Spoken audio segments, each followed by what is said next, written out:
దానవీర సూరకర్ణ ఈ టైటిల్ వినగానే విశ్వవిఖ్యాత నట సార్వభౌమ సీనియర్ ఎన్టీఆర్ గుర్తొస్తాడు. అంతగా ఆ పాత్రకి తను ప్రాణం పోస్తాడు. అదే ప్రయత్నం నటసింహం బాలయ్య కూడా ఆ ప్రయత్నం చేసినా కర్ణుడంటే ఎన్టీఆరే గుర్తొస్తాడు. అందుకే ఆ పాత్ర man of masses NTR dream role గా మిగిలింది. అలాంటి పాత్ర వేసేందుకు తపన పడుతున్న తనకి అలాంటి కథ దొరకలేదు. కానీ ఈలోపు కర్ణుడిగా మైండ్ బ్లాంక్ చేసేలా ఉన్నాడు రెబల్ స్టార్ ప్రభాస్.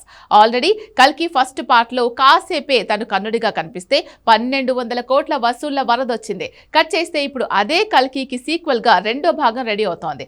సడన్ గా షూటింగ్ మొదలుపెట్టి సడన్ గా వేగం పెంచారు.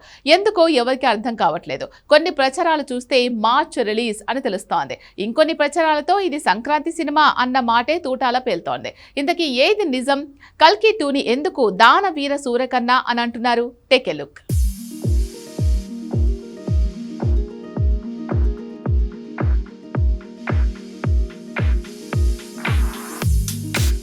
రెబల్ స్టార్ ప్రభాస్ కర్ణుడిగా మారాడు. ఈ జనరేషన్ కి కర్ణ అంటే ఏంటో చూపించబోతున్నాడు.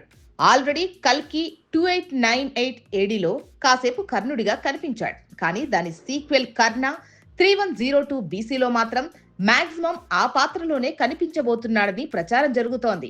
నిజానికి తెలుగు జనాలకు కర్ణుడంటే ఎన్టీఆరే. అంతగా ఆ పాత్రలో పాతుకుపోయాడు విశ్వవిఖ్యాత నట సార్వభౌముడు. కానీ ఇక్కడ ట్విస్ట్ ఏంటంటే ఈ తరానికి ఎన్టీఆర్ కర్ణుడిగా తెలుసు కావచ్చు, కానీ అంత ఇంపాక్ట్ క్రియేట్ చేయాలంటే ఈ తరానికి తగ్గట్టు ఎవరైనా కర్ణుడి పాత్రలో దూసుకెళ్లాలి. అదే జూనియర్ ఎన్టీఆర్ డ్రీమ్. తాతకు తగ్గ మనవడిగా దానవీర శూరకర్ణగా మారాలనుకున్నాడు. కానీ అలాంటి కథలు పడలేదు. తీసే దర్శకులతో కాంబినేషన్ కుదరలేదు. అందుకే జైలవకుశ, టెంపర్ లాంటి మూవీల్లో నెగటివ్ షేడ్స్ ఉన్న పాత్రలు చేస్తూ కొంతవరకు తనలోని కర్ణుణ్ణి కూల్ చేస్తూ వచ్చాడు. అయితే కల్కిలో కర్ణుడిగా కనిపించి ఎన్టీఆర్ కు షాక్ ఇచ్చిన ప్రభాస్ ఇప్పుడు కల్కి సీక్వెల్లో ఫుల్ లెంత్ కర్ణుడి రోల్ చేయబోతున్నాడు. అదే జరిగితే పరోక్షంగా జెన్జీలకు అంటే ఈ తరానికి మోడర్న్ కర్ణుడిగా ప్రభాస్ గుర్తుండిపోయే అవకాశం ఉంది. ఆల్రెడీ షూటింగ్ మొదటి భాగం తీసేటప్పుడే 30% పూర్తి చేశారు. ఇప్పుడు ప్రభాస్ వచ్చి జాయిన్ అయితే ఒకే నెలలో 20% పైనే షూటింగ్ పూర్తి చేయబోతున్నారు. కమల్ హాసన్, అమితాబ్ బచ్చన్ ఆల్రెడీ కల్కి 2 షూటింగ్ లో జాయిన్ అయ్యారు. ప్రభాస్ వంతే మిగిలింది. ఎట్టి పరిస్థితుల్లో 2027 సంక్రాంతికి కల్కి 2 రావాల్సిందే అనేది నాగశ్విన్ టార్గెట్. వారణాసి రిలీజ్ కు కనీసం 3-4 నెలల ముందే కల్కి 2 అంటే కర్ణ 3102 బీసీ రిలీజ్ అవ్వాలనేది దర్శక నిర్మాతల నిర్ణయం. అందుకే వేగం పెంచారు.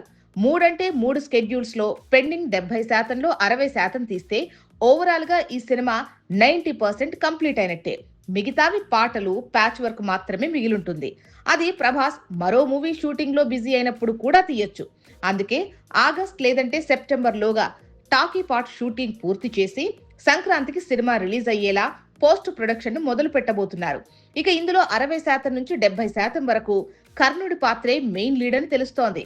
భైరవ్ పాత్ర కేవలం సైడ్ రోల్ లానే అప్పుడప్పుడు కనిపించే అవకాశం ఉందట. అందుకే టైటిల్ ని కూడా కర్ణ 3102 బీసీగా ఫిక్స్ చేసింది ఫిల్మ్ టీమ్.